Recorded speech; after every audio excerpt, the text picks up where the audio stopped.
மதுரை விசுவாச பாப்டிஸ்ட் ஊழியங்கள் வழங்கும் மகிமையான வாழ்வு என்ற இந்த நிகழ்ச்சிக்கு இந்த நாளிலே உங்களை அன்பாக வரவேற்கிறோம். கர்த்தர் தாமே உங்களோடு கூட தம்முடைய வார்த்தையின் மூலமாக பேசிக்கொண்டிருக்கிறார். கடந்த வாரத்திலே நன்மை செய்வதனாலே உண்டாகும் வெற்றியை குறித்து நாம் சிந்தித்தோம். இந்த நாளிலும் அதன் தொடர்ச்சியாக சிந்திக்க இருக்கிறோம். தேவனுடைய வார்த்தைக்கு கீழ்ப்படிவதனாலே உண்டாகும் ஆசீர்வாதங்கள் அநேகம்.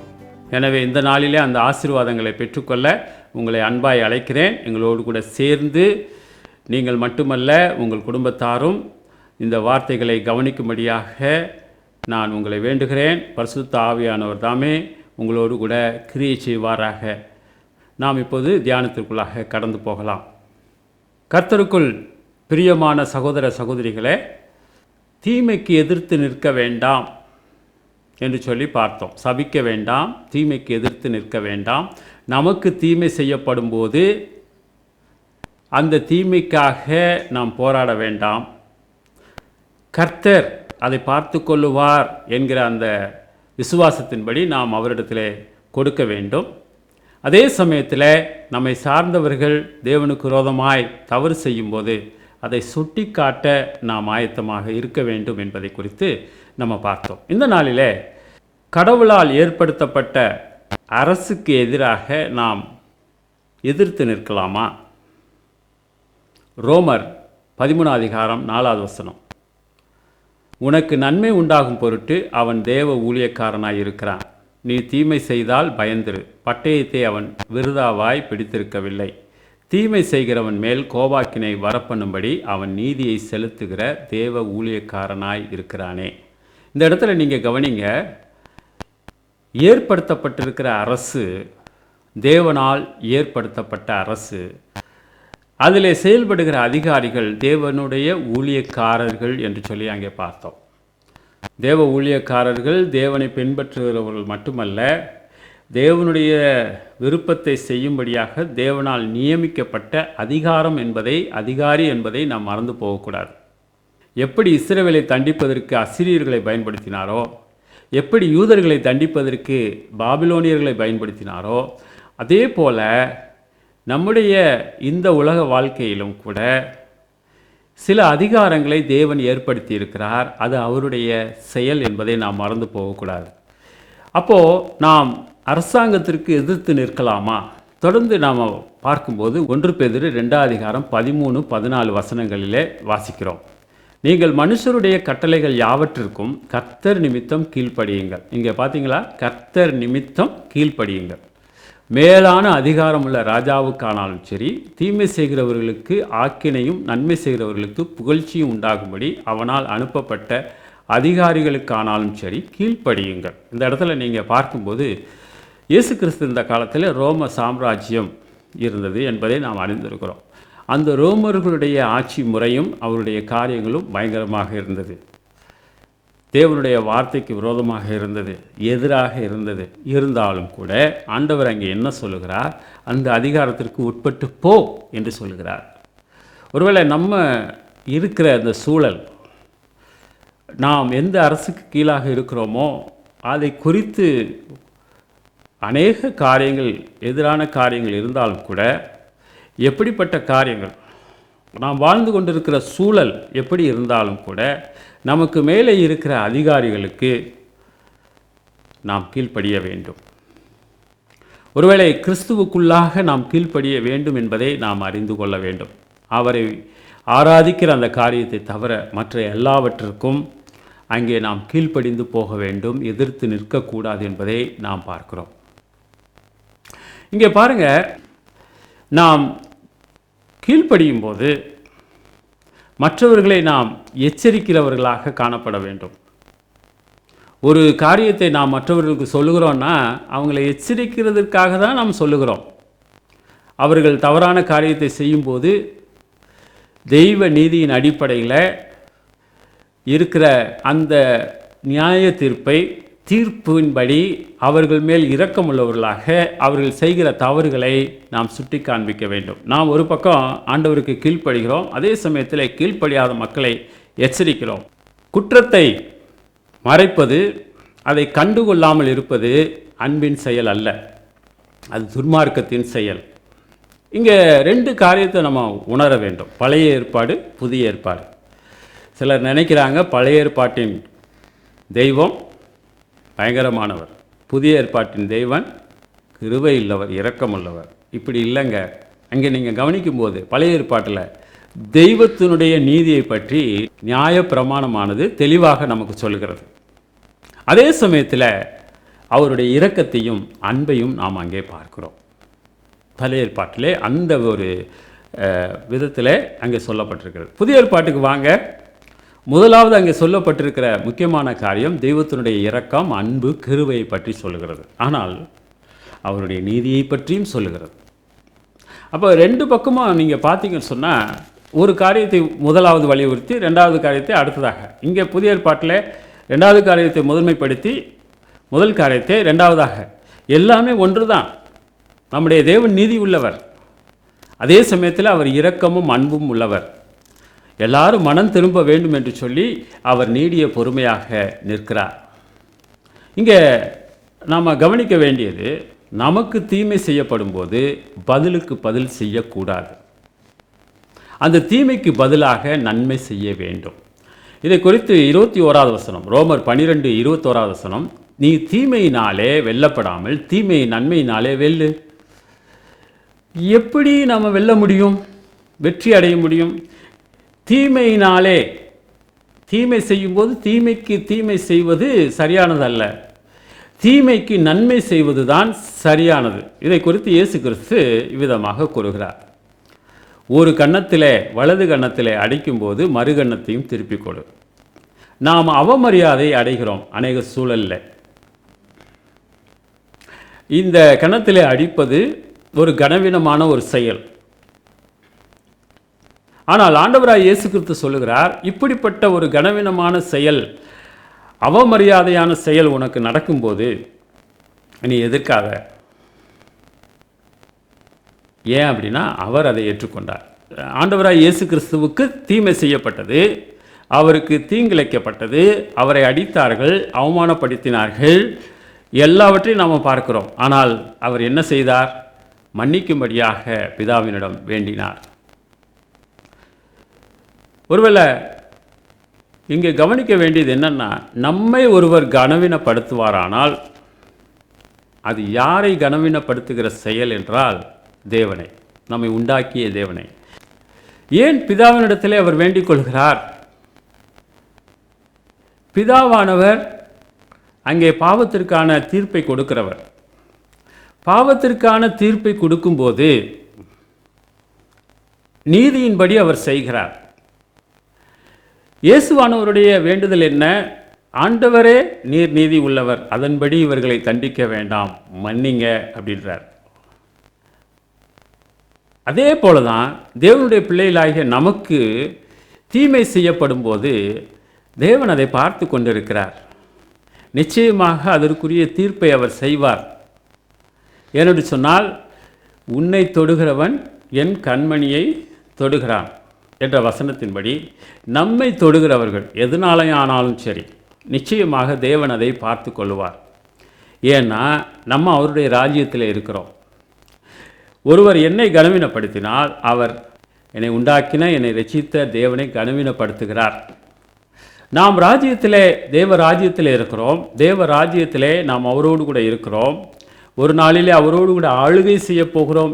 அடுத்ததாக முக்கியமாக கவனிக்க வேண்டியது ஒரு காரியம் என்னென்னா, நம்முடைய பாதுகாப்புக்கு அச்சுறுத்தல் வரும்போது நாம் எப்படி நடந்து கொள்ள வேண்டும். மத்தேயு 5வது அதிகாரம் 40வது வசனத்தில் பார்க்கிறோம், உன்னோடு வழக்காடி உன் வஸ்திரத்தை எடுத்துக்கொள்ள வேண்டும் என்று இருக்கிறவனுக்கு உன் அங்கேயும் விட்டுவிடு. இங்கே வஸ்திரத்தை எடுத்துக்கொள்கிறவனுக்கு அதை விட்டுவிடு என்று சொல்லி பார்க்கிறோம். இன்றைய சூழலை வைத்து நாம் சிந்திக்க வேண்டியதில்லை. இன்றைக்கு நமக்கு அநேக உடைகளை வைத்திருக்கிறோம். ஒன்றை நாம் இழப்பதினாலே நாம் நஷ்டமடைவதில்லை, அதனாலே நாம் அதிகமாக பாதிக்கப்பட போவதில்லை. ஆனால் அன்றைக்கு ஒரு வஸ்திரமோ 2 வஸ்திரத்தை உடையவர்களாக மக்கள் இருந்தார்கள். வசதியானவர்கள் அநேக வஸ்திரங்களை வைத்திருந்தார்கள். வஸ்திரம், ஆடை வாங்குவது மிகவும் விலை உயர்ந்த காரியம். ஆகவே தான் நியாயப்பிரமாணத்தில் சொல்லப்பட்டிருக்கிறது, அங்கே இரவல் வாங்கும்போது அதை திருப்பி கொடுக்க வேண்டும் என்று சொல்லி. அந்த காலத்தில் நீதிமன்றத்தில் வழக்குக்காக தங்களுடைய வஸ்திரத்தை வைப்பது வழக்கமாக இருந்தது. ஏன்னா அது ரொம்ப விலை உயர்ந்தது. இந்த இடத்துல நம்ம பார்க்கிற கோட்பாடு என்ன? நம்முடைய பாதுகாப்புக்கு அச்சுறுத்தல் வரும்போது நாம் அதை எப்படி சந்திக்கிறோம்? ஒருவேளை சில நேரத்தில் ரொம்ப கடினமான ஒரு காரியம், ஆனால் நாம் கவனமாக இதை கையாள வேண்டும்.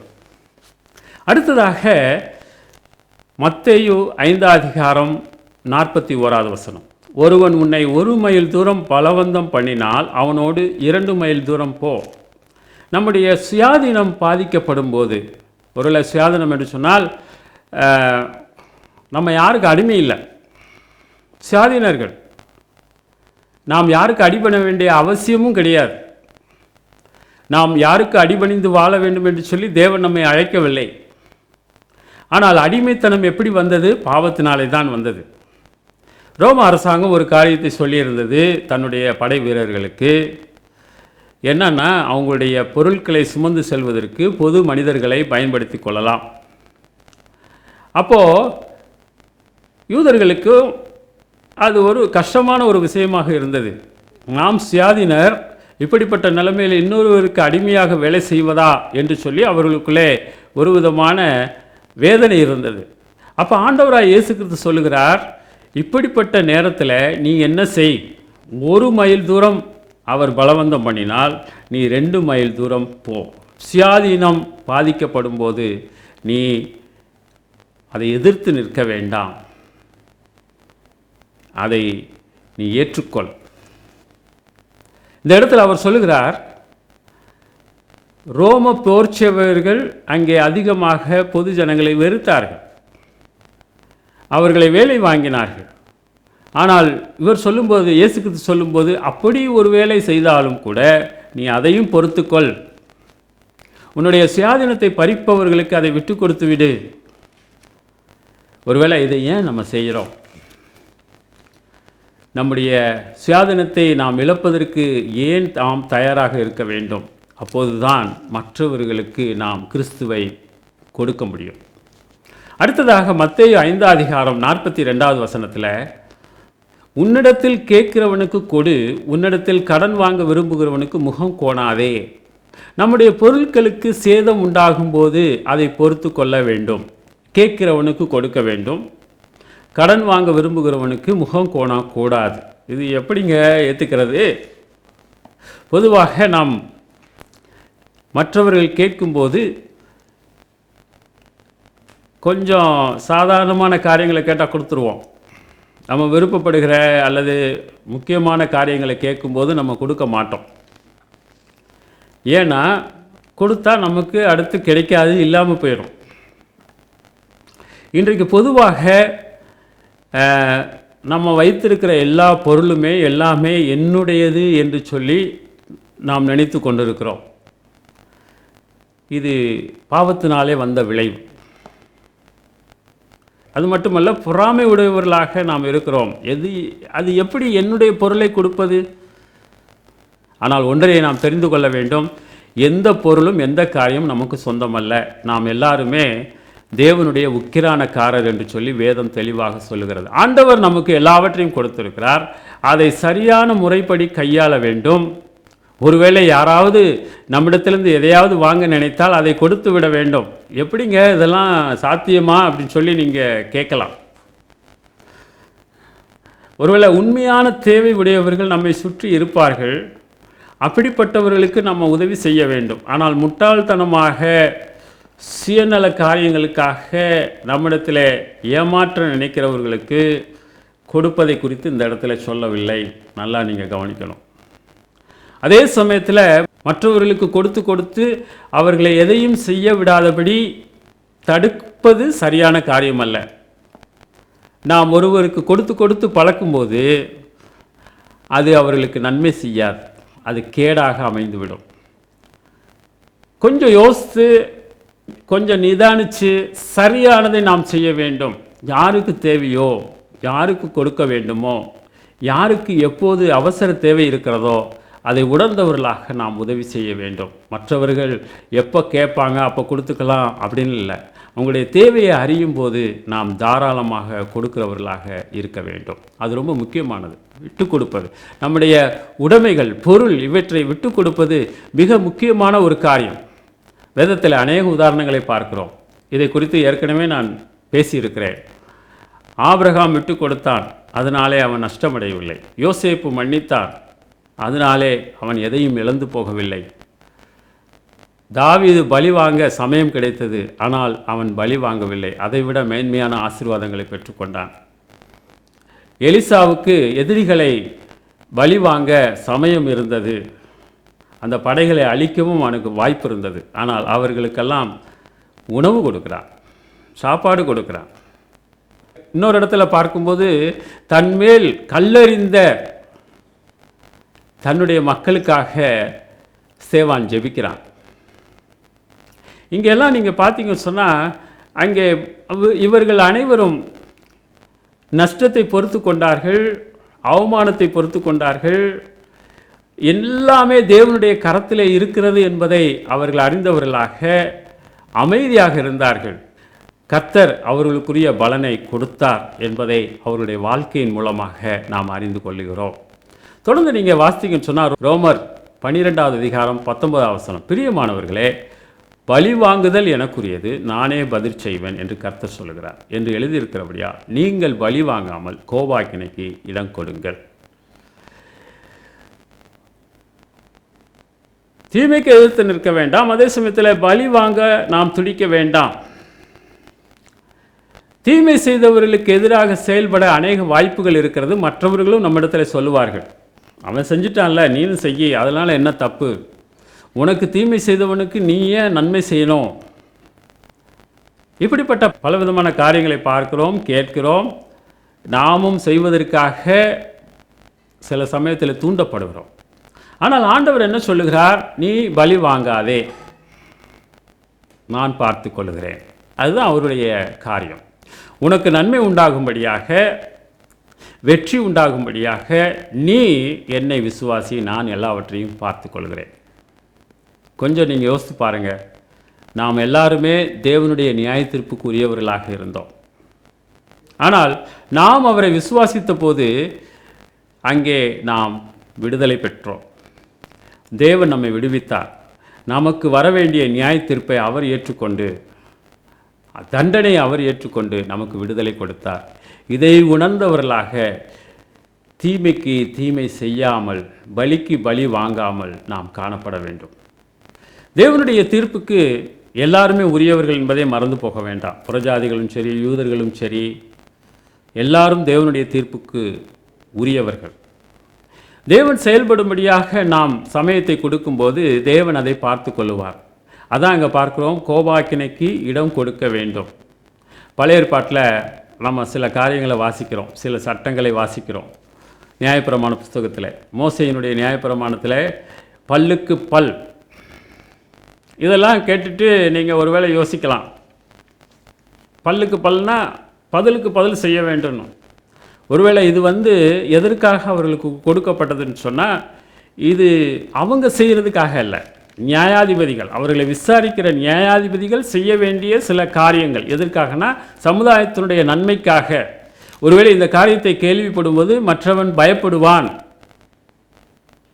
ஒருவேளை அங்கே பலி வாங்குகிற காரியம் அதிகமாய் நடைபெறாதபடி தடுக்கும்படியான தேவன் இதை வைத்திருந்தார். அதிகப்படியான தண்டனை வழங்காதிருக்க தேவன் இப்படிப்பட்ட கட்டுப்பாடுகளை இஸ்ரவேல் மக்களுக்கு கொடுத்திருந்தார். இன்றைக்கும் சமுதாயம் காக்கப்பட, நாடு காக்கப்பட அநேக சட்டங்கள் உண்டு. அந்த சட்டங்களை செயல்படுத்த வேண்டியது நம்முடைய வேலை அல்ல. ஒருவர் குற்றம் புரிந்தால் பதிலுக்கு பதில் செய்ய வேண்டியது நம்முடைய வேலை அல்ல. அதை விசாரிக்கிற அரசாங்கம் உண்டு, நீதிபதிகள் அங்கே உண்டு, நியாயாதிபதி உண்டு. அவர்களிடத்திலே அந்த காரியம் கொண்டு செல்லப்படும் போது அவர்கள் சரியான முறைப்படி அதை பார்த்து கொள்ளுவார்கள். இப்போதும் அது உண்மை. இஸ்ரவேல் மக்களுடைய காலத்திலும் உண்மை, இப்போதும் உண்மை. கண்ணுக்கு கண் பல்லுக்கு பல் என்பது சட்டமாக இருக்கிறது. அது நம்ம செயல்படுவதற்காக கொடுக்கப்படவில்லை, தண்டனையை குறைப்பதற்காக இரக்கத்தின் அடிப்படையில் இது எல்லாம் கொடுக்கப்பட்டிருந்தது. இங்கே நீங்கள் கவனிக்கணும், இந்த காரியமெல்லாம் ஒரு தனிப்பட்ட மனிதன் அங்கே கையாள முடியாது என்று சொல்லி நம்ம பார்த்தோம். ஏன் இங்கே தொடர்ந்து நம்ம பார்க்கும்போது நீதிமொழிகள் 24:29 வாசிக்கிறோம், அவன் எனக்கு செய்த பிரகாரம் நானும் அவனுக்கு செய்வேன், அவன் செய்த செய்கைக்கு தக்கதாக நானும் அவனுக்கு சரி கட்டுவேன் என்று நீ சொல்லாதே. தெளிவாக சொல்லியிருக்குது, சொல்லாதே, நான் அவன் செஞ்ச பிரகாரம் செய்வேன்னு. ஏன்னா சட்டத்தை கையாளுவதற்கு தேவன் யாருக்கும் உரிமை கொடுக்கவில்லை. அதற்கான ஆட்கள் அதிகாரிகள் இருக்கிறாங்க, அவங்க பார்த்துக்குவாங்க. நீங்கள் பார்த்தீங்கன்னு சொன்னால் நிறைய காரியங்களை நான் சொல்லலாம், இப்போது அந்த காரியங்களெல்லாம் மீண்டுமாக சொல்ல நான் விரும்பவில்லை. சில நேரத்தில் சில அதிகாரங்கள் தவறாக பயன்படுத்தப்பட்டிருக்கிறது, அதுவும் நடக்குது. அதிகாரங்கள் தவறாக பயன்படுத்தப்படுகிறதை நாம் அறிகிறோம். ஆனால் எல்லாவற்றுக்கும் மேலாக தேவன் இருக்கிறார், அவர் எல்லாவற்றையும் பார்த்து கொண்டிருக்கிறார், அவர் நீதியை செய்வார் என்கிற அந்த விசுவாசம் நமக்குள்ளே இருக்கும்போது நாம் பலிக்கு பலி வாங்க மாட்டோம், தீமைக்கு தீமை செய்ய மாட்டோம். இப்போது ஏன் நம்ம அதை விட்டுவிட வேண்டும் என்று சொல்லி சில காரணங்களை நான் சொல்ல விரும்புகிறேன். ஆண்டவருடைய ஏகாதிபத்திய சித்தத்தின்படி அவர் அநேக காரியங்களை திட்டம் பண்ணியிருக்கிறார். ஆதியிலே எதிர்ப்பாக இருந்தவர்கள் பின்பதாக மனம் திரும்புகிறதை நம்ம பார்க்கிறோம். பலிக்கு பலி வாங்கிவிட்டால் அங்கே அந்த காரியம் நடைபெறாது. இன்றைக்கு நமக்கு எதிர்த்து நிற்கிற மனிதன், நமக்கு தீமை செய்ய விரும்புகிறவன், ஒரு காலத்திலே அவன் மனம் திரும்பி ரட்சிக்கப்படலாம். யாருக்கு தெரியும்? நம்முடைய சாட்சியை பார்த்து, நாம் கர்த்தருக்காக நிற்கிறதை பார்த்து அவன் ரட்சிக்கப்படலாம். ஸ்தேவான் அன்று நின்றதுனாலே தான் பவுல் அங்கே உணர்த்தப்பட்டு ரட்சிக்கப்படுகிறார், மனம் திரும்புகிறார். கிறிஸ்துவை நிந்தித்த கள்ளன் பின்பதாக அவன் மனம் திரும்புகிறதை நம்ம பார்க்கிறோம். அவரை கொல்வதற்கு எல்லா காரியங்களையும் செய்த 100க்கு அதிபதி இறுதியிலே இவர் தேவனுடைய குமாரன் என்று சொல்லி அறிக்கையிடுகிறார். அங்கே நான் ஏற்கனவே சொன்னபடி சேவானை கொல்ல காரணமாயிருந்த பவுல் அங்கே மனம் திரும்புகிறார். ஒருவேளை நம்முடைய வாழ்க்கையில் இன்றைக்கு எதிராக நமக்கு பிரச்சனை செய்கிறவர்கள் நாளைக்கு நமக்கு சாதகமாக மாறுவார்கள். நம்மை போல அவர்களும் கிறிஸ்துவை அறிந்து கொள்வார்கள். இன்னொரு உதாரணத்தை நம்ம பார்க்கிறோம். பிலமோனுக்கு நஷ்டத்தை ஏற்படுத்தின ஒனேசிமு பிரயோஜனம் உள்ளவனாக மாறினான் என்று சொல்லி அங்கே பார்க்கிறோம். ரட்சிக்கப்பட்டான்.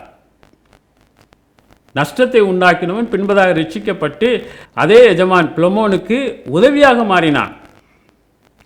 அங்கே பாருங்க, தங்களை அடித்து சிறையிலே போட்ட பவுல் சீலா அங்கே கர்த்தருக்காக சாட்சியாக நின்ற போது அந்த சிறைச்சாலை அதிகாரியினுடைய குடும்பம் ரட்சிக்கப்பட்டதை நம்ம பார்க்கிறோம்.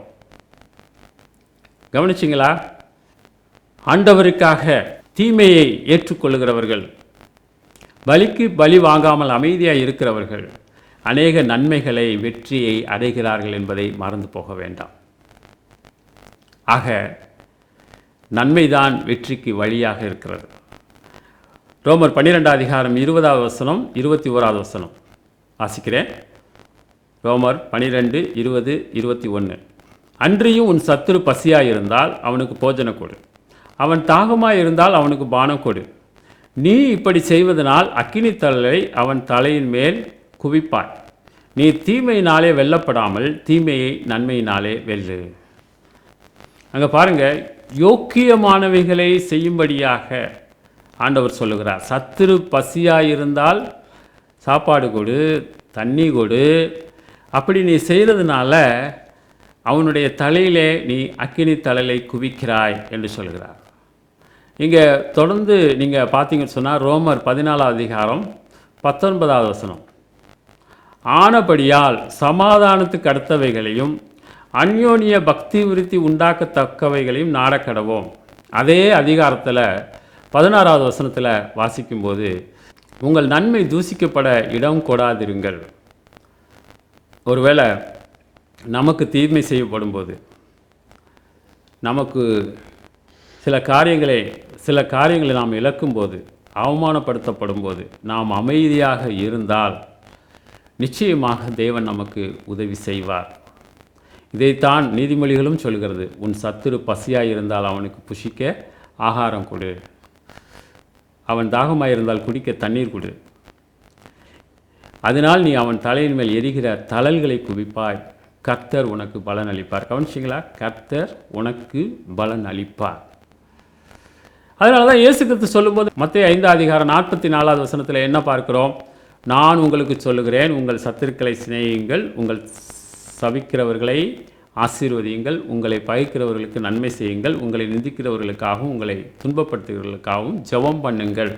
நமக்கு எதிராக செயல்படுகிற எல்லாருக்காகவும் நாம் அங்கே பொறுமையாக இருந்து ஜெபித்து அங்கே இருக்கும்போது ஆண்டவர் எல்லாவற்றையும் பார்த்து கொள்ளுவார், அதனாலே நமக்கு நன்மை உண்டாகும் என்று சொல்லி அங்கே பார்க்கிறோம். இதுதான் நன்மை உண்டாவதற்கான வழி. இன்னும் அநேக காரியங்கள் அங்கே சொல்லப்பட்டிருக்கிறது. நீங்கள் வாசிங்க, மத்தேயு 5, 6, 7 அதிகாரங்களை நீங்கள் வாசித்து பாருங்கள். ரோமர் 12 அதிகாரத்தை வாசித்து பாருங்கள். எவ்வளோ அற்புதமாய் தேவன் நமக்கு எழுதி கொடுத்திருக்கிறார். நம்முடைய வாழ்க்கையில் வெற்றியை அடைவதற்கு இதுதான் வழி. ஆனால் இந்த உலக மக்கள் வித்தியாசமான நிலைமையிலே செயல்படுகிறதை நம்ம பார்க்கிறோம். நாமும் அவ்விதமாக செயல்பட தேவன் நம்மை அழைக்கவில்லை. எனவே தேவனுடைய வார்த்தைக்கு உட்பட்டு நமக்கு மேலாக நம்மை ரட்சித்த ஆண்டவர் இருக்கிறார், அவர் எல்லாவற்றையும் பார்த்து கொள்வார் என்கிற அந்த அடிப்படையில் நாம் பொறுமையாக எல்லாவற்றையும் செய்யும்போது நிச்சயமாக நாம் நன்மைகளை பெறுவோம், வெற்றியையும் பெறுவோம். தேவன் தாமே இந்த வார்த்தைகளை உங்களுக்கு ஆசீர்வதிப்பாராக. நாம் ஜெபம் செய்வோம். எங்களை நேசிக்கிற நல்ல ஆண்டவரே, நன்றி செலுத்துகிறோம். ஆண்டவரே, நாங்கள் கேட்ட இந்த சத்தியங்களுக்காக ஸ்தோத்திரம்.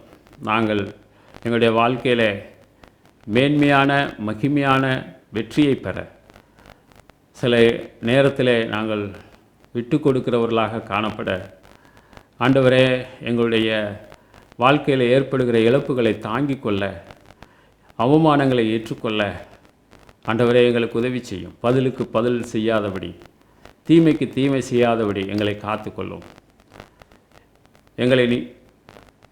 எங்களுடைய இரட்சகராகிய நீர் எங்களுடைய தகப்பனாக இருக்கிறீர்.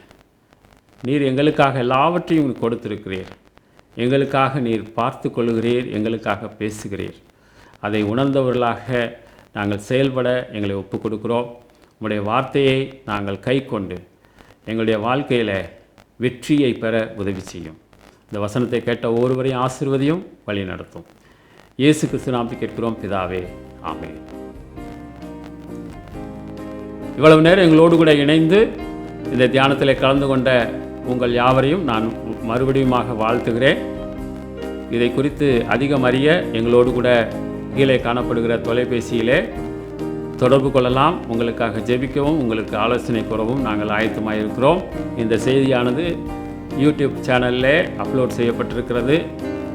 மீண்டுமாக இந்த செய்தியை கேளுங்க. இதை மட்டுமல்ல, பல செய்திகள் அங்கே இருக்கிறது. உங்களுடைய வாழ்க்கையில் நீங்கள் கிறிஸ்துவுக்காக வாழவும், ஒரு வெற்றியுள்ள ஒரு வாழ்க்கை வாழவும் அவைகள் நிச்சயமாக பிரயோஜனமாக இருக்கும். தேவன் தாமே உங்களை ஆசீர்வதிப்பாராக. மீண்டுமாக இதே நாளிலே இதே நேரத்தில் நாம் ஒருவரை ஒருவர் சந்திப்போம். நன்றி.